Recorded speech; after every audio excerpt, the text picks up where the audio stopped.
Bismillahirrahmanirrahim.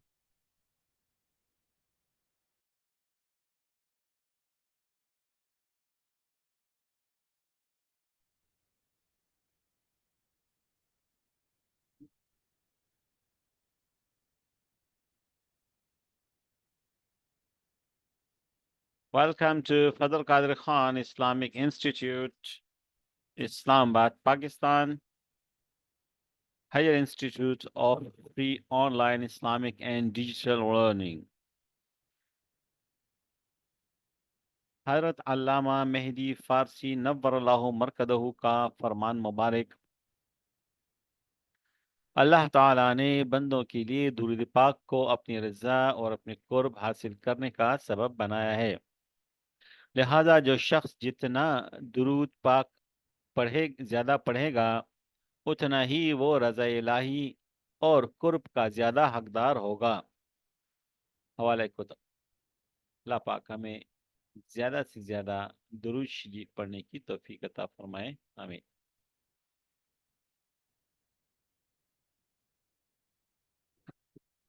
फजल Kader Khan Islamic institute का YouTube channel, Gmail address, Facebook page and WhatsApp number. Subscribe to our YouTube channel, Fadl Qadir Khan Islamic Institute, Pakistan.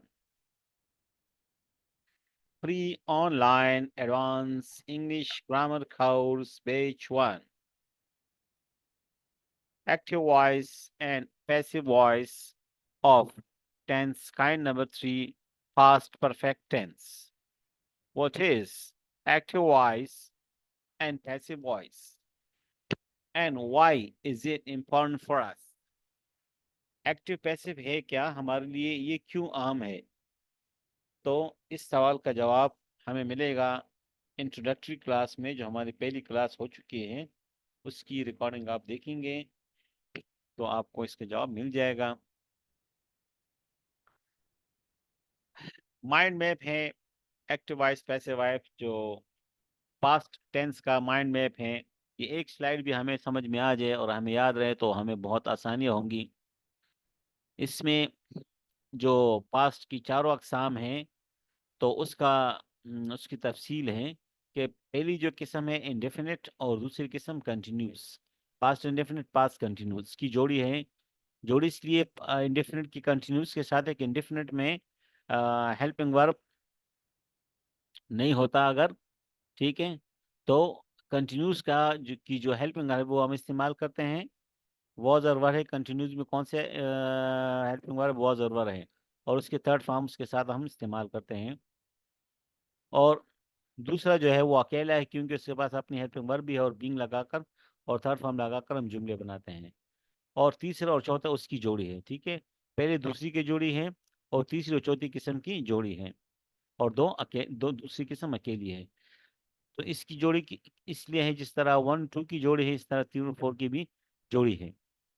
कि heads हैं, head been हमें लगाना है, तो इसमें been है नहीं, हमें हेड बीन चाहिए। तो हेड है, बीन यहाँ से लेते हैं। तो और थर्ड फॉर्म परफेक्ट में वैसे भी होता है, और पैसिव के लिए परफेक्ट थर्ड फॉर्म इस्तेमाल हम करते हैं। तो इस तरीके से हम जुमले बनाते हैं। आज यहाँ पर गुड का निशान लगा, इट मीन्स कि आज हमारा जो सबक है टेंस काइंड नंबर 3 है, पास्ट परफेक्ट टेंस है। ये प्रोनाउन की अकसाम हमें याद हो जाएं, ठीक है, कि आई मी में चेंज होगा, मी आई में चेंज होगा, इस तरीके से तमाम। दे देम में दे, देम में them, they me. Active voice and passive voice, lesson number 30, tense kind number 3, past perfect tense, इसका पैसिव बनता है। नंबर 4, पास्ट परफेक्ट कंटिन्यूस, इसके बाद जो हम पढ़ेंगे उसका पैसिव नहीं बनता, तो लिहाजा वो उसकी तो बात इधर ही ख़त्म हो गई। तो आज इस पास्ट में हमारा फिर ये आखिरी लेसन, उसके बाद फ्यूचर शुरू हो जाएगा। इम्पॉर्टेंट, जो एक्टिव पैसिव का थर्ड जो किस्म है पास्ट परफेक्ट टेंस, फार्मूलाज का, ये एक्टिव में सब्जेक्ट है और हेल्पिंग वर्ब हैड है, थर्ड फॉर्म है और ऑब्जेक्ट है, ठीक है। वो सब खा चुका था, ही हैड ईटन एप्पल।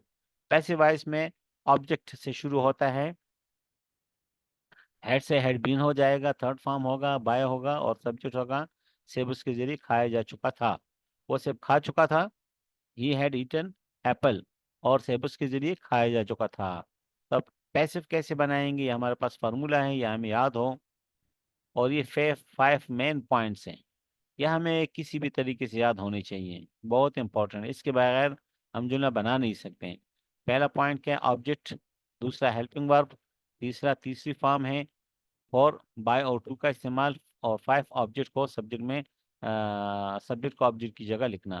तो एक्टिव वॉइस में अगर हमारे पास एस वी ओ है, सब्जेक्ट है, वर्ब है, ऑब्जेक्ट है, तो पैसे में वो क्या हो जाता है, ऑब्जेक्ट किधर आ जाता है और सब्जेक्ट किधर चला जाता है, तो एक क्रॉस बन जाता है, ठीक है ना, क्रॉस का निशान बन जाता है, वर्ब अपनी जगह पर रह जाता है, और उसकी थर्ड फॉर्म हमें लगानी पड़ती है। तमाम पैसे में वर्ब की थर्ड फॉर्म ही लगेगी। तो एक्टिव में अगर जुमला है आई हैड ईटन एप्पल, तो एप्पल इधर आ जाएगा इस नक्शे के मुताबिक, ठीक है। एप्पल, हैड से हैड बीन होगा, ईटन का ईटन आ जाएगा क्योंकि वैसे थर्ड फॉर्म है, बाय का इस्तेमाल होगा और मी होगा, आई से मी बन जाएगा। तो पॉइंट नंबर 1 ऑब्जेक्ट लगाना, नंबर 2 हेल्पिंग वर्ब लगाना हैड बीन, 3 थर्ड फॉर्म लगाना ईटन, बाय टू का इस्तेमाल, और सब्जेक्ट को लगाना। तो सब्जेक्ट को हमने, आई हमारा सब्जेक्ट है वो हमने इधर लगा दिया ऑब्जेक्ट की जगह, और मी में चेंज हो गया।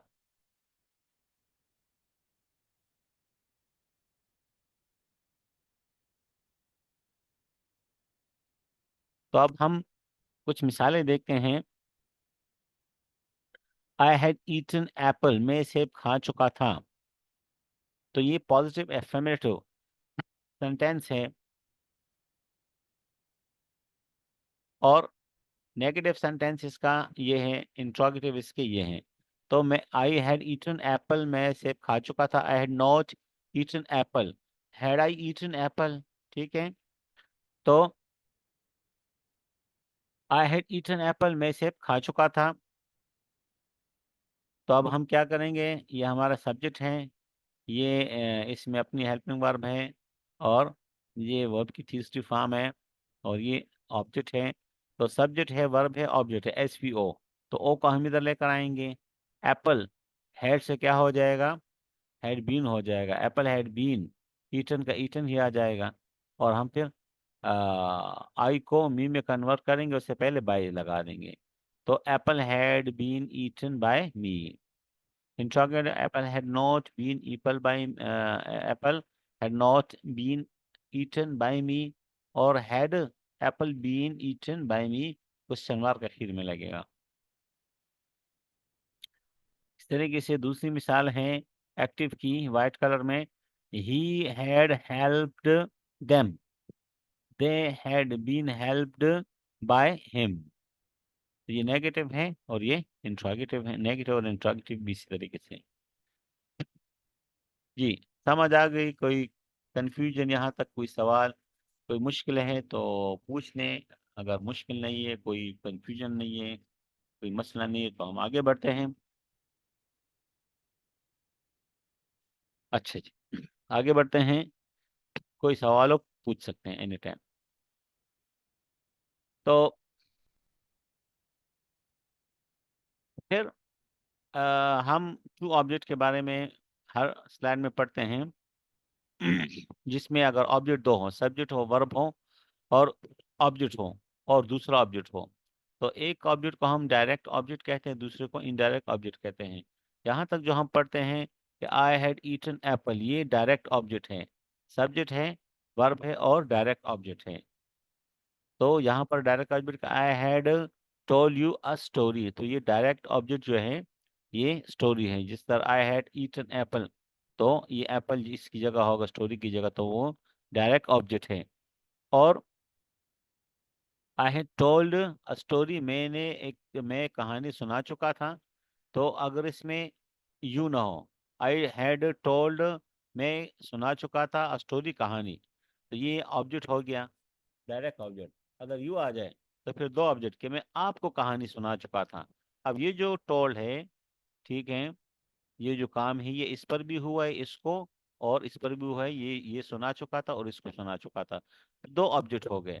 तो हम यहाँ पर पढ़ते हैं कि जी ऑब्जेक्ट से हम जुमला शुरू करेंगे। अब यहाँ पर ऑब्जेक्ट दो हो गए, तो कौन से ऑब्जेक्ट से शुरू करें? ये जो इनडायरेक्ट ऑब्जेक्ट है यू, इससे शुरू करें, डायरेक्ट से शुरू करें? अगर इनसे शुरू करें तो इसके बाद क्या लगाए, फार्मूला तरीका क्या है, तो ये हम अभी स्लाइड में सीखते हैं।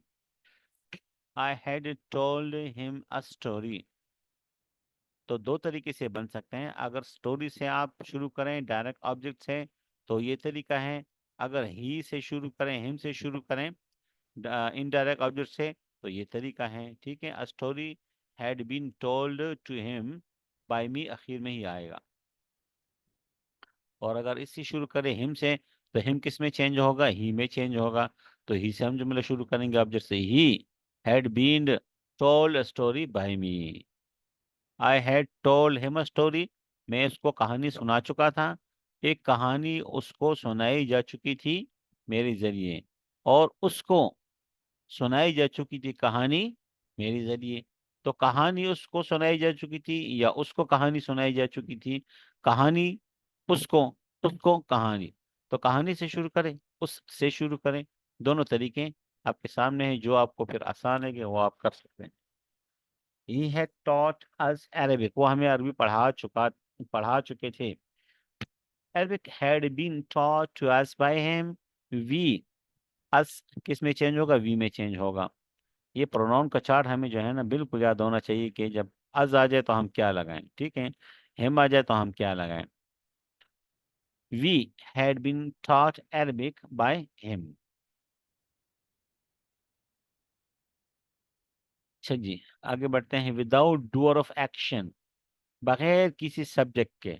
अभी हमने पढ़ा कि दो ऑब्जेक्ट, और अभी हम पढ़ते हैं कि सब्जेक्ट बिल्कुल ना हो तो कैसे, सब्जेक्ट के बगैर कैसे जुमला बनता है पैसिव का। तो पैसिव में अक्सर सब्जेक्ट होता नहीं है, तो वही पैसिव होता है। Guests had eaten the meal, मेहमान खा चुके थे खाना। अब यहाँ पर मेहमान ये सब्जेक्ट है, हम कह रहे हैं ना विदाउट डूअर ऑफ एक्शन, जो एक्शन का करने वाला है सब्जेक्ट है, उसके बगैर जुमले, तो डूअर ऑफ एक्शन तो है इधर। लेकिन हम इसको पैसे में चेंज कर देखते हैं। The meal had been eaten, खाना खाया जा चुका था। अब इसमें इसकी जरूरत नहीं है कि किसके जरिए, डोर ऑफ एक्शन की जरूरत नहीं है कि बाय द गेस्ट। अगर आप लगाते हैं, आपके पास जुमला इस तरह है, ठीक है, मसलन आप स्टूडेंट है, पेपर आप दे रहे थे, फिर तो आप इस तरह जुमला, अगर आपके सामने गेस्ट का लफ्ज आ गया, तो फिर आप गेस्ट का लफ्ज इधर इस्तेमाल करेंगे। इसलिए मैंने पूरा जुमला भी ब्रैकेट में लिखा है। तो फिर अगर आप पूरा लिखते हैं तो फुल स्टॉप हटा देंगे, ब्रैकेट भी हटा देंगे दोनों, और फुल स्टॉप, ये जो फुल स्टॉप इधर आएगा, पूरा जुमला लिखेंगे आप। जुमला पूरा फिर पेपर्स में लिखेंगे, the meal had been eaten by the guest, और इधर आप फुल स्टॉप लगा देंगे। और अगर आप पेपर वगैरह नहीं दे रहे, एग्जाम नहीं है, वैसे आप जनरल है, आप बोलते हैं, स्पीकिंग के लिए है, लैंग्वेज में आप इसको इस्तेमाल करते हैं, तो guest had eaten the meal, और आप सिंपल फिर बोल सकते, the meal had been eaten, खाना खाया जा चुका था। ठीक है। तो अगर देखें, आप कहीं चले जाएं और आपको कोई कह दे कि खाना खत्म हो चुका है, या खत्म हो चुका था, या खत्म हो चुका होगा, प्रेजेंट पास्ट फ्यूचर किसी में भी कह दें, ठीक है ना।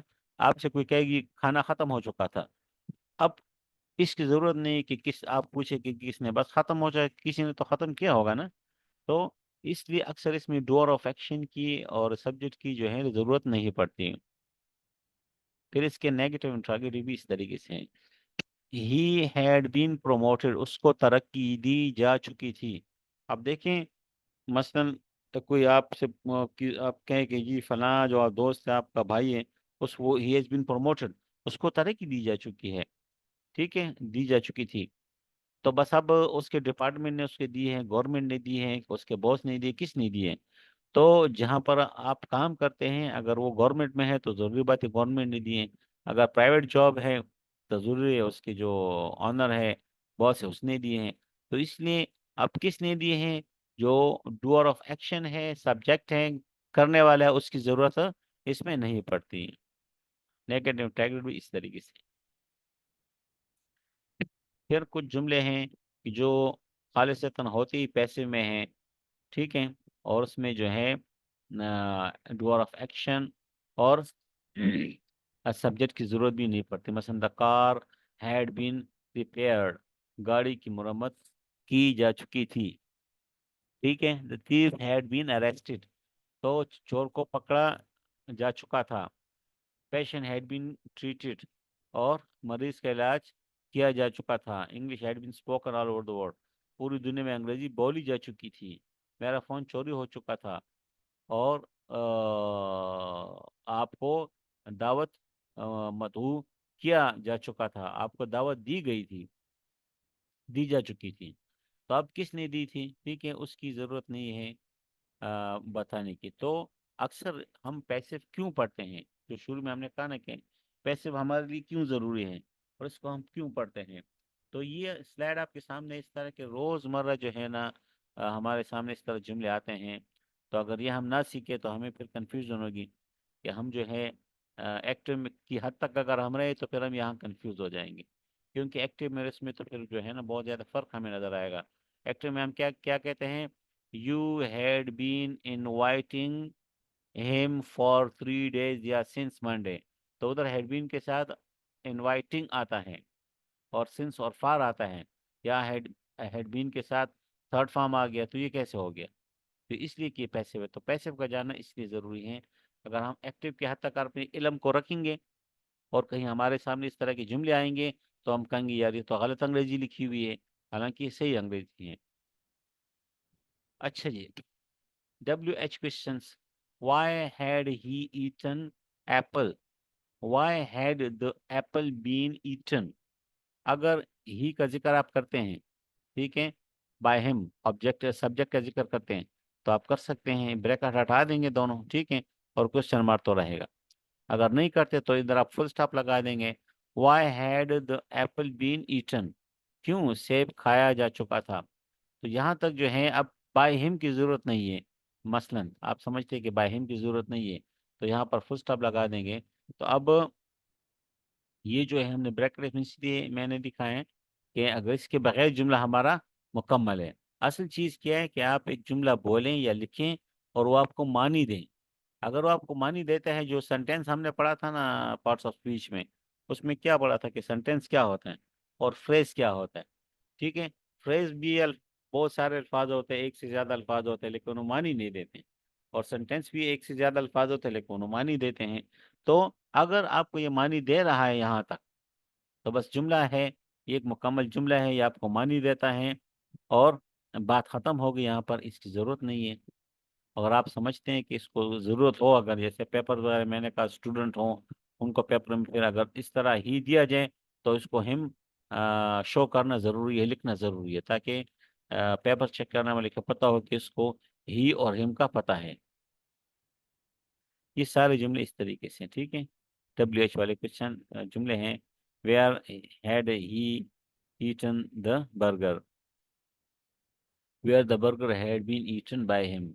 Where had he eaten the burger, वो कहाँ बर्गर खा चुका था, और बर्गर उसके जरिए कहाँ खाया जा चुका था। अच्छा, हु के अगर जुमले आ जाएं, ठीक है। अभी तक तो हमने ये पढ़ा कि सब्जेक्ट के बगैर और सब्जेक्ट वाले जुमले और दो ऑब्जेक्ट वाले जुमले। अभी ऐसे जुमले कि जिसमें हमें सब्जेक्ट का पता ना हो कि सब्जेक्ट कौन है, काम करने वाला कौन हो, तो हम कहते हैं हु। ठीक है। जिस तरह आप कमरे में दाखिल हों और आपने देखा कि गिलास टूट गया है, तो आप क्या कहते हैं? किसने तोड़ा है? अब तोड़ने वाला कौन है? आप क्या पूछते हैं? Who broke this. ठीक है, हु हैज ब्रोकन दिस, किसने ये तोड़ा है, ये किस, तो ये काम किसने किया है? तो अब पता नहीं है ना कि किसने किया, तो आप हु से जुमला शुरू करता है। हु हैज डन इट, ये किसने किया है। तो हु वहाँ इस्तेमाल होती है जहाँ पर हमें सब्जेक्ट का पता ना हो, ऑब्जेक्ट हमारे पास सब्जेक्ट ना हो। और होम वहाँ पर कि जहाँ पर हमें ऑब्जेक्ट का पता ना हो।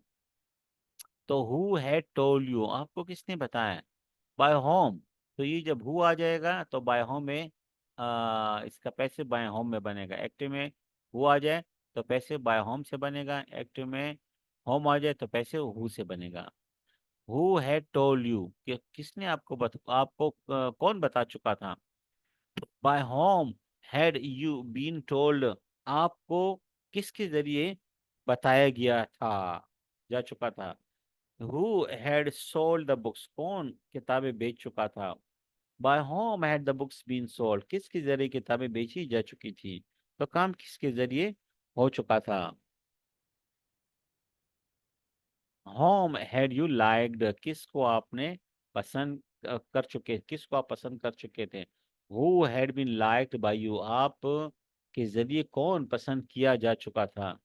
तो देखिए, हु हैड टोल्ड यू, कौन, यहाँ पर सब्जेक्ट नहीं है। होम हैड यू लाइक्ड, अब यू आप पसंद करते हैं ना, यू लाइक, यू आप सब्जेक्ट हैं, ठीक है, और लाइक वर्ब है, तो सब्जेक्ट भी है वर्ब भी है। अब किसको, यू लाइक्ड, ठीक है, जिस तरह देखें, यू हैड लाइक्ड, इसको आप एक्टिव में इस तरह आप बना लें। यू हैड लाइक्ड, आप पसंद कर चुके थे, ठीक है। होम किसको, तो जिसको पसंद किया है वो ऑब्जेक्ट हो जाएगा, तो ऑब्जेक्ट इसमें नहीं है। ऑब्जेक्ट ना हो तो होम से जुमला बनेगा और हु से उसका जवाब होगा। Know first form, knew second form, known third form. तो नो के अगर जुमले आ जाएं, ठीक है, लफ्ज ये एक ही लफ्ज है बस, बाकी इसका थोड़ा तरीका है कि इसमें टू का इस्तेमाल होगा बाई की जगह, बाकी तो वही तरह की जो हम पढ़ चुके हैं। I had known him, he had been known to me, I had known them, they had been known to me. तो सिर्फ टू का फर्क है, ठीक है, बाकी कोई फर्क नहीं है।